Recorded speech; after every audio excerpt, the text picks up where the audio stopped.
Sound Running Trackfest that's happening.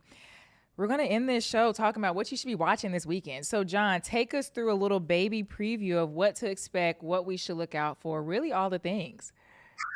I'm gonna take a deep breath because before the show I was like going through the entries again, and I think there's way too many storylines to talk about. So I'll just kind of glance over the ones that I'm the most interested in. Okay. And so we'll start with Sadie Engelhart. She's gonna make her outdoor season debut in the 1500. She's in the second section, so she's not in the fastest of the sections, but there are still some pretty notable names in that heat. You have Colleen Quigley. Obviously, she's kind of making her return to the sport. Not that she was like ever so far away where it's like,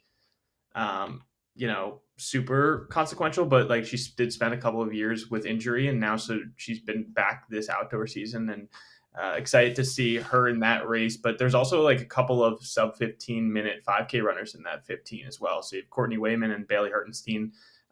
Those two should kind of bring some flair to that heat. So the women's fields at Trackfest are really, really strong. The fact that you have these four women in the second section of the 15 is kind of insane. That's So crazy. we'll talk about the top section in a little bit, but yeah, so really excited for those storylines in general, just because it's Sadie, right? Like high school phenom, obviously went 4:27 at Millrose, set the high school national record there. So excited to see her make her season debut after kind of foregoing CIF eligibility this year. I So love it. I like what do you Sadie. I like watching her race too, especially being that young. It's going to be fun to see her against that field, even though it's the B section. Let me put some quotes around that because it seems a little stacked. I'm predicting like a Yeah, tactical race from her or something like that. Like a it's very it's just tactical race. crazy how stacked it is, and because like I would thought like if I just had the names in front of me, I'd be like, oh yeah, for sure, like Sadie's gonna be the top heat, and then you like look at it and you're like, yeah, it makes sense that she's in the slow heat, especially when you consider that you have these other three great stars in that heat as well. So there's a chance though that second heat actually runs something really really fast. I think they're just gonna be a little bit more strung out, a little bit more opportunity just to kind of get in line and just run fast. And I think that top section could be a little bit more packed up, strategic. Could slow them down a little bit. John, do you think that if in the second heat Sadie goes into it with the intention of running a certain time, she can potentially be within that like maybe top 3, top 5 group with the first heat? No, no. We'll talk about the top section. Actually, let's just talk about the top section now because we're on the topic of the 15. But just looking at the field, it's stacked. You have obviously Shelby Houlihan, who made her return to the sport after a 4-year doping ban, and so she made her return in the indoor season. We saw her kind of tear it up and run some really really fast times, and we're kind of expecting her to continue that during the outdoor season, and she has. So you have her, and then you have Claudia Kazmierska. She has a 3:59 PR, so obviously blazing fast. And then there's a number of other women that are either right in the low fours or in the threes still. So you have Katie Snowden, who's gone 3:58 in the past, Flamina Asakal, and then a number of other women. Gabby Jennings is in that. She only has a mile time, but she's gone 4:25. Most of the women in the top heat, actually all of the women in the top heat, have a faster PR over the mile or 1500 distance compared to Sadie. So I think she would have to have like a really, really, really good race. Like we're talking high school national record would have to be, she'd have to go like 4:03 mid to have a chance for that top 5 from the slow heat, which would be insane. Like that would be incredible. But that's what Colleen Quigley is like seated at. So I think that slow section has a chance to run that fast. Okay. It's just a matter if they do or not. But anyway, so that's the 1500. That's the women's 1500. That's like arguably the most exciting race potentially. But there are a number of other storylines to talk about. The slow second section of the men's 5K has Justin Knight in it. And this is a really, really fun storyline because in 2021, he ran at the 2021 Tokyo Olympics on a torn Achilles. He tore his Achilles. He ran on it at the Olympics, finished 7th in the 5K, but has been out pretty much since. Has spent the last 4 years recovering from that injury. Finally made his return to the track this outdoor season, ran a 1500 at the Oregon Open and as well as the Oregon Twilight meet.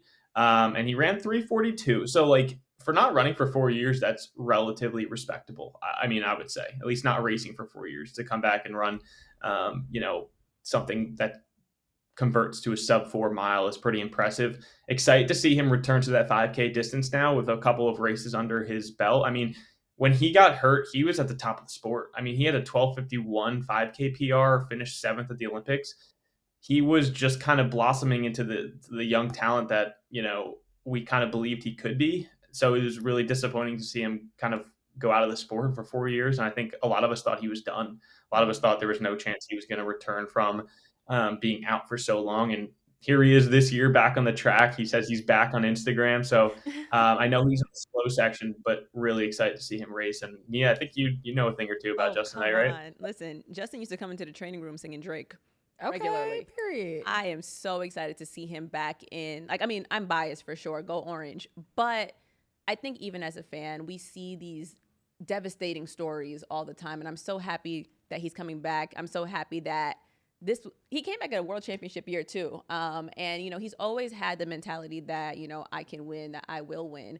And I think carrying that into this race, and I think into this season, is going to be something special to watch. I love a comeback story. I think if anyone can do it, it will be him. I'm happy to see that he's healthy again. And I hope that he's also happy again, because to see someone's luster and shine go away, it's not fun. So I hope he's back in that same Justin, like mini Drake type of era. Yeah, for sure. And like I said, he's in that slow heat, so he's gonna have to work to have a chance at that world standard, at least in his opener. Like I think, I don't know if he's necessarily going to be close to that world standard quite yet, but hopefully by the end of the season, July, maybe late June, early August, somewhere in that range, he's kind of humming on all cylinders again. I mean, it's so hard, right? Like to expect him to make the world team run 13:01 after being away from the sport for 4 years is like an impossible task almost. So yeah, really excited to see him do it. And as I mentioned, that booster. Yeah, I mean, like, right, if he can go out and run 13:25, like, I know it's not super fast compared to where the world standard is at 13:01, but I think if you run 13:25, 13:30 off of no races at that distance, like, that has to be a huge, huge boost for him. Oh, for sure. And when's the Canadian trials? In July? I have no idea. I know when US is. And Jamaica trials. I know when Jamaica's are too, because it's the same time as LA Grand Slam. Yeah, I have no idea. I would see they're usually in late June, early July, but I'm not exactly sure. Yeah.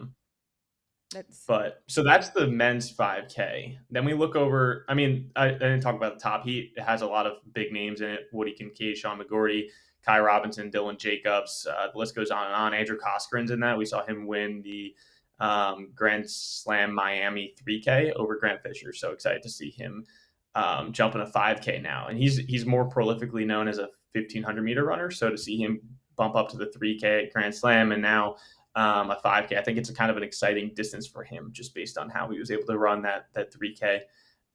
So a number of talents in that race. I think, again, they're just going to be targeting that 13:01 world standard if they don't already have it. And that's got to be the goal for a lot of these men that are seated in the low 13s.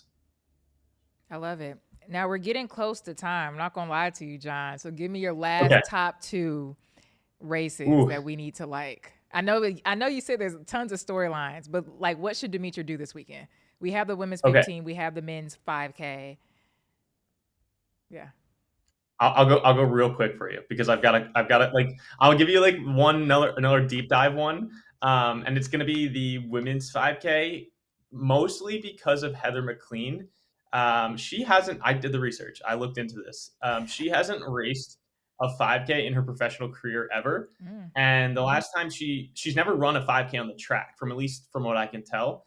Nothing on her World Athletics profile, nothing on her TFRS profile. The last time she ran something over the 5K distance was in college at UMass Amherst. She ran 6K in cross country. Like that's the last time she has run something over a 3K on the track or on the cross country course, and that was in 2018. So it's been a minute. It's been a minute for her to run distance. Obviously, we've seen her have so much success at the middle distance events, at the 3K events. So excited to see her get into 5K and kind of test her strength a little bit. And so I'll be quick again. And then obviously we have to keep an eye on the 800s. The women's 800 is stacked. Allie Wilson, Raven Rogers, Sintayahu Visa. I'm the worst Since at her as the name. nickname, you're good. Sage Herta Klecker's in that. Valerie Tobias is in that. So a number of names in that. And then the men's 800 is stacked as well. You have Craig Angles, Mark English, Isaiah Harris, a lot of really, really fun names. I think we're excited to see Craig race at that 800 distance again because he's found some love in it this year. I mean, we saw him race it a couple of times already. And, going into this year, we hadn't seen him race 800 in a very long time. But he's found some excitement and passion in that event. I think, he spent so long working at that 15, that mile distance. So to see him kind of come down and try something new, I think it's just exciting for him, and exciting for fans to see Craig just still out there, still doing the dang thing and trying to compete on this world stage. So excited to see him. And then I have to mention it because it's the most stacked field from a competitive standpoint is the men's steeplechase. The number of athletes in this who ran at the trials or the Olympics is insane. You have Bernard Keeter, Kenneth Rooks, George Beamish, Parker Stokes, who won the NCAA championship last year, Derek Johnson. List goes on and on. Really excited for that race just from a competitive standpoint. That race is giving U.S. outdoor finals. So it is. It's literally, that's literally a final right there. I love it. Thanks for going. That was speedy. I love it. I try to be quick. I literally could go in so much more depth, but I know we can only talk for so long. But if you're a fan of distance events, you have to tune into Trackfest this weekend on FloTrack. You heard it from the man who knows it all. You need to tune in to watch. I'll be watching specifically those 800 fields and then, of course, the steeplechase. So I'm excited for Raven Rogers. I am. I'm so excited for her. I love a good 800. I'm not that's a perfect. I'm not saying there's perfect races, but you can be tactical. Everything matters. Who gets the lead. Who likes to just tuck behind. I'm a fan. It's such a run and gun race too. Mm-hmm. I like it. Well, you consider there's a good chance they run 158 mid, 158 low for the win, and then we could have that entire heat could be under 2 minutes, and they're all capable. Oh yeah, they've all done it. I mean, the only one who hasn't, I think, is Cinta, and I mean she's more of a 1500 miler, so and she's gone 358. She has the speed. Yeah. The 800 depth is crazy right now. Michaela Rose, she won SECs at 159. But I won't get too much. I know we're at time. Sorry. It's okay. We'll talk about NCAAs with English Gardner in a couple weeks on the meetup.